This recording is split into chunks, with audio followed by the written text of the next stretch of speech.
These Kenyan acrobats came to Taiwan with high hopes for their careers. Instead, they ended up in this shelter for migrants who have been caught in disputes with their employers or fleeing abuse.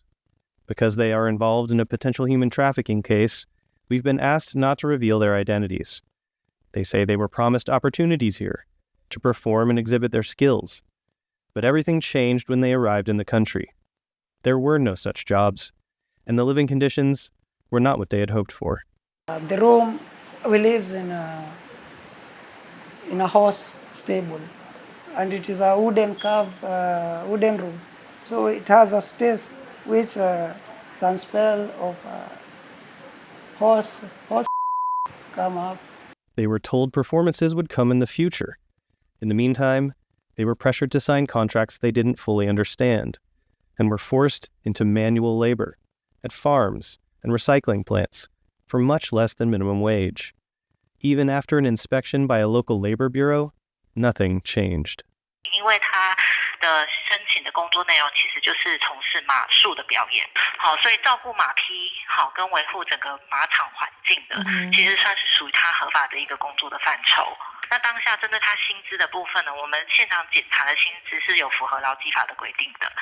The two Kenyan nationals left to find other employment, only to end up in a similar situation, before a sympathetic party recommended they take refuge in the shelter.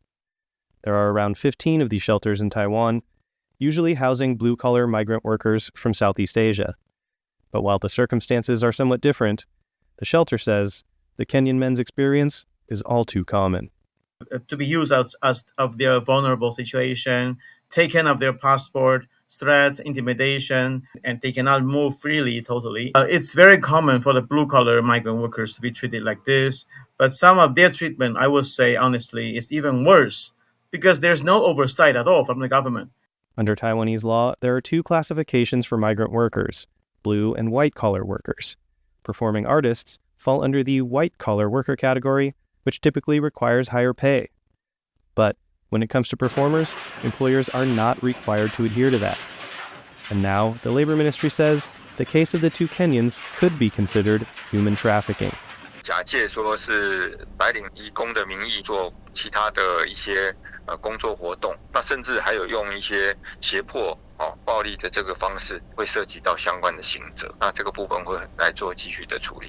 But more than anything, the Kenyan performers say they just want to get back to their craft. But for me, if I can get a chance to work in a circus, I will be just grateful, thankful, because that is a talent inside me. I keep on training even if I'm not in a circus or I'm not going to perform anywhere. But because that is the thing, I do it when I was that is the thing which brings me here. According to human rights advocates, the experience of the two Kenyans lured to Taiwan under false pretenses is yet another example of how migrant workers can fall through the cracks to be exploited by craven employers and brokers. And now, they join the growing list of those who will have to wait and see if they can get justice. Scott Huang, Gino Lopez, Tiffany Wang, and Chris Gorin for TaiwanPlus.